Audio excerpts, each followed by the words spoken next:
across the board about the nature of youth ministry. And a part of what it points to is that we are engaging, certainly pre-pandemic, we ain't even talking about post-pandemic, in a kind of paradigm of youth ministry that, in my estimation, is an unsustainable model. Right?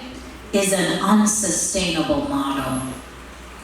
Why is it unsustainable? And let's have some conversation about some of these. There's a culture of youth ministry. And the culture of youth ministry is not just shaped and informed by this local context, right? I'm talking about the enterprise of youth ministry across the nation, across the globe. The culture of youth ministry, some would describe as a pressuring context. As a pressuring context. Why is it pressuring? Why do I describe it in that way? Number one, and let's talk about this, right? In many youth ministry contexts, when I talk to leaders, right, those who are doing the work, a part of the pressure they feel is this demand for high productivity. And we know we should all be productive, right? We want to bear fruit and fruit that lasts. But especially in youth ministry, there seems to be an overarching emphasis on numbers. And we see it played out in other industries that are related to youth ministry and youth development. You get funding based on how many young people you are serving. And because of the over-reliance, right, on numbers, sometimes the first question that we have is, how did it go? And we measure our effectiveness by how many people have shown up. And I want to sort of offer an alternate perspective here. I'm not suggesting that numbers are not important. Numbers have their place. We want young people to show up, absolutely. But there's a deception in thinking that just because a lot of people are showing up, that transformation is taking place, or just because a lot of people are showing up, that it's a healthy youth ministry.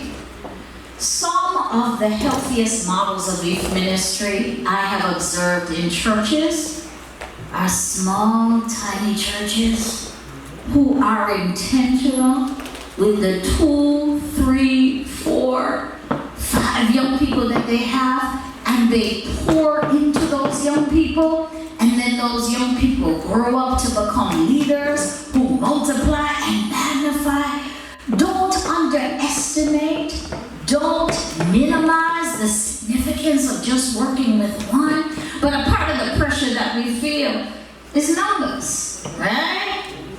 If I've seen youth leaders go into a room, one young person in there, and already you've deemed the program a failure because it's just one. Or your disposition changes if you don't see all the seats filled. And that kind of focus on number is not just unsustainable, it is training. Why else do I describe youth ministry as a pressuring context? Youth ministry demands energy. We are working, and the nature of our work is different than other ministries, right? In some contexts, for example, if you are over women's ministry, you're doing quarterly meetings. Most meetings in youth ministry happen, the frequency of the sessions is weekly. Weekly. When you are working in an area of ministry that meets quarterly, as opposed to weekly, there's a different kind of demand that is made on you. Not only that, but you know, when you are working with children, young people, they want to be engaged. You're thinking through, oh my gosh, how can I make this program engaging? They're going to be bored. They're going to be this and that. All of that takes energy. So the nature of our work is a part of why we feel pressured. I'm going to say this here. I see, and affirmation and honoring and appreciation in this context. But I'm not just speaking about this context. I'm talking about the enterprise of youth ministry more broadly. And what I hear from a lot of youth ministers is that we are frequently overworked, we don't have enough help, and underappreciated. One of the reasons why I am so blessed by this context is because I see a prioritizing of youth ministry.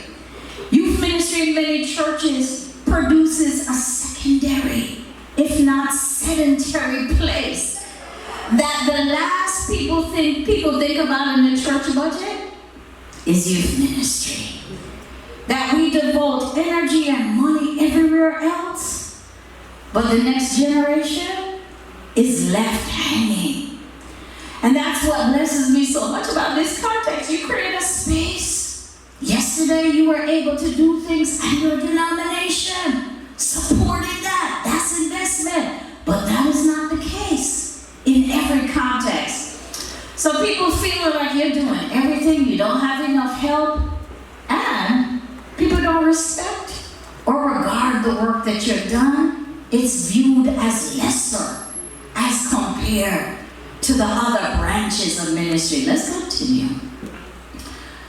Why else? And here's the real concern of why I even wanted to implement this kind of session.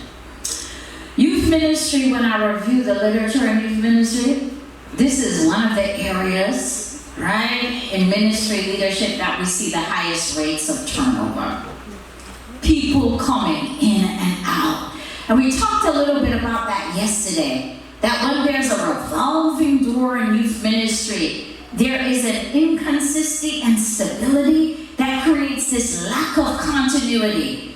That every other year, there's a new youth leader or a new youth worker. And young people don't get to ride with somebody for over a period of time. They're always having to make an adjustment, always having to make a change. And the turnover, quite frankly, has to do with the fact that youth leaders, youth pastors, youth ministers are experiencing burnout at alarming rates. And the reality is some people are burned out and they don't even know it. And one of the marks of burnout, and there are many marks and indicators of burnout from a clinical perspective and otherwise. But one of the marks of burnout, right, that we can observe is, man, when you came into youth ministry, you were so creative. You could think out of the box. You would try new things. Sometimes it feels like a chore, right? You are regurgitating the same programs. You don't have the energy to think, and young people are not responding in a particular way. But burnout is not a perceived thing. Burnout is a real thing. And I want to talk a little bit about what is contributing to burnout in youth ministry. Yesterday,